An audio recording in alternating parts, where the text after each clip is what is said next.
ഓഫീസിൽ വരുന്ന ആളെ എന്തിനാ ഇങ്ങോട്ട് വരുത്തിയത്?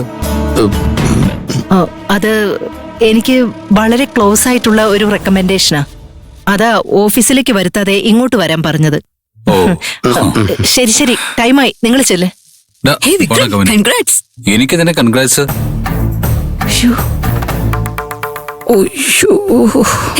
ഒന്നും അറിയാത്ത പോലെ അഭിനയിക്കില്ലേ? അഭിനയിക്കാനോ? പ്രീതി, ഒരു മിനിറ്റ് മോളെ. ഒന്ന് നിക്കാൻഡി, ഞാനൊരു പ്രധാനപ്പെട്ട കാര്യം പറയുമല്ലേ. നീ കൊള്ളാലോ വിക്രം. ഉള്ളിന്റെ ഉള്ളിൽ ആഗ്രഹമൊക്കെ വെച്ചിട്ട് പുറമെ ഒന്നും ഇല്ലാത്തതുപോലെ കാഷ്വലായിട്ട് പെർഫോം ചെയ്യാണല്ലേ. ഏയ്, എന്താ പറയുന്നത് എനിക്ക് മനസ്സിലാവുന്നില്ല. എനിക്കെന്താ ആഗ്രഹം ഉണ്ടായിരുന്നത്? പ്രീതി പറയുന്ന കേൾക്കുമോളെ. അവന് സ്കൂളിൽ പോകാൻ ടൈമായില്ലേ, അവര് പോയിക്കോട്ടെ. പോട്ടെ സാറിലച്ചമ്മേ, സംസാരിക്കട്ടെ. ഇത് കേട്ടപ്പോഴേ എനിക്ക് സന്തോഷായി. നിന്നെ പോലൊരു നല്ല പയ്യന് എന്തായാലും നല്ലത് മാത്രമേ നടക്കൂ. മതി, ഇങ്ങനെ തുമ്പും മാലും പറഞ്ഞ് ഞാൻ എങ്ങനെ മനസ്സിലാക്കാനാ?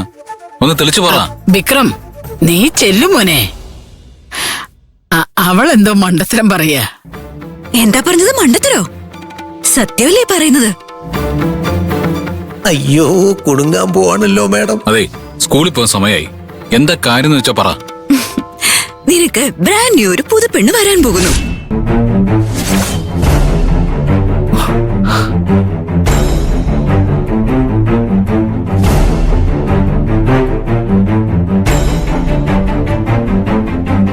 ഒന്ന് പറഞ്ഞതുപോലും ഇല്ലല്ലോ. ഇപ്പഴാ ഞാൻ അറിയുന്നത്. ഞാൻ ഫോട്ടോ കണ്ടു. ദാ ഈ ബ്രോക്കറെ കാണിച്ചു തന്നത്. ഫോട്ടോ അയാളുടെ കയ്യിലുണ്ട്.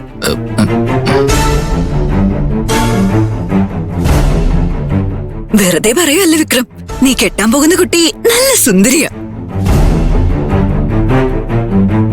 അയ്യോ, മറച്ചു വെച്ചതൊക്കെ ആകെ പൊളിഞ്ഞു എന്ന് പറഞ്ഞാ മതി.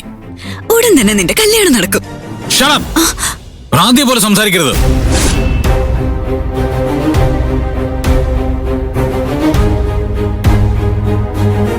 അമ്മേ, എന്താ ഇവിടെ നടക്കുന്നത്?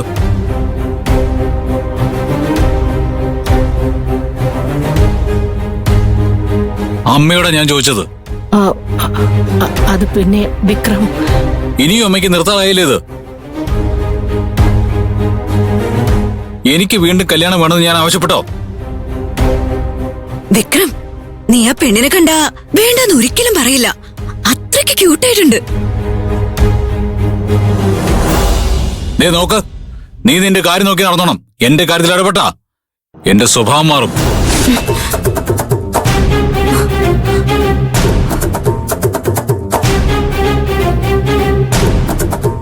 എന്തമ്മേ, ഞാൻ സമാനമായിട്ട് ജീവിക്കുന്ന അമ്മയ്ക്ക് ഇഷ്ടമല്ലേ? എന്തിനാ കല്യാണം കല്യാണം എന്ന് പറഞ്ഞ് എന്നെ ഇങ്ങനെ ടോർച്ചർ ചെയ്യുന്നേ? ഞാൻ എത്ര പ്രാവശ്യം പറഞ്ഞു, എന്നിട്ട് മനസ്സിലാവുന്നില്ല ഇത്? സ്വന്തം മകൻ ഒരു നല്ല ജീവിതം കിട്ടണമെന്ന് ഒരു അമ്മ ആഗ്രഹിക്കുന്നതിൽ എന്താണ് തെറ്റുള്ളത്?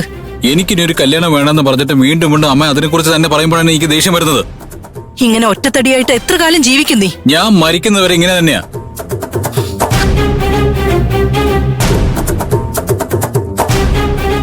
ഇതെന്തൊരു സംസാര വിക്രം? അമ്മ നിന്റെ നന്മയ്ക്കല്ലേ പറയുന്നേ? എനിക്കതിന് താല്പര്യം പറഞ്ഞ പിന്നെ വിട്ടുകൂടെ? എനിക്ക് ഇഷ്ടമല്ലാത്ത കാര്യം സംസാരിച്ച് സംസാരിച്ച് എന്റെ മനസ്സമാനം കളയല്ലേ? വിക്രം, ദയവ് ചെയ്തൊന്ന് മനസ്സിലാക്ക്. നിനക്കിങ്ങനെ ഒറ്റയ്ക്ക് മുന്നോട്ട് ജീവിക്കാൻ പറ്റില്ല. നിനക്ക് എന്തായാലും ഒരു തുണ വേണം. എനിക്ക് കവനുണ്ട് തുണയായിട്ട്, കവന് ഞാനുണ്ട് തുണയായിട്ട്. ഇതല്ലാതെ വേറെ ആരുടെയും തുണ എനിക്ക് വേണ്ട.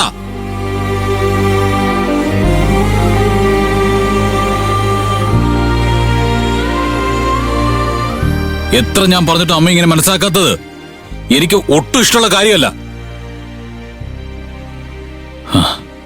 അമ്മേ പ്ലീസ്, ഇത് ലാസ്റ്റായിട്ട് ഞാൻ പറയാ.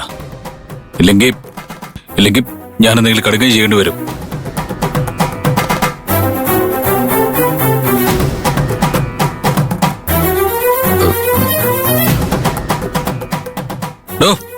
അമ്മ വിളിച്ചിട്ടുണ്ടെങ്കിൽ തനിക്ക് വീടില്ലേ? ഇനി ഏതെങ്കിലും പെണ്ണിന്റെ ഫോട്ടോ കൊണ്ട് ഇങ്ങോട്ട് വന്നാ പറഞ്ഞേക്കാം, തന്നെ കൊന്നു കുഴിച്ചു ഞാൻ. മാഡം, ഞാൻ പോവാ. വിക്രം, എന്താ നീ മനസ്സിൽ വിചാരിച്ചോണ്ടിരിക്കുന്നേ? ഞാൻ പറഞ്ഞതനുസരിക്കില്ല തന്നെയാ? നീ കല്യാണം കഴിച്ചേ മതിയാവൂ. പറ്റില്ല പറ്റില്ല പറ്റില്ല. ഞാൻ അനുഭവിച്ചോക്കെ മതി. ഇനിയും എനിക്ക് അനുഭവിക്കാൻ വയ്യ. ദേ നോക്കമ്മേ, ഞാൻ സീരിയസ് ആയിട്ട് പറയാ. ഇനിയും എന്നെ കല്യാണം കഴിപ്പിക്കണമെന്ന് പറഞ്ഞ് നിങ്ങൾ ടോർച്ചർ ചെയ്താ ഞാൻ എന്റെ കവിനെ കൂട്ടി എങ്ങോട്ടെങ്കിലും നാട് വിട്ടു പോവും.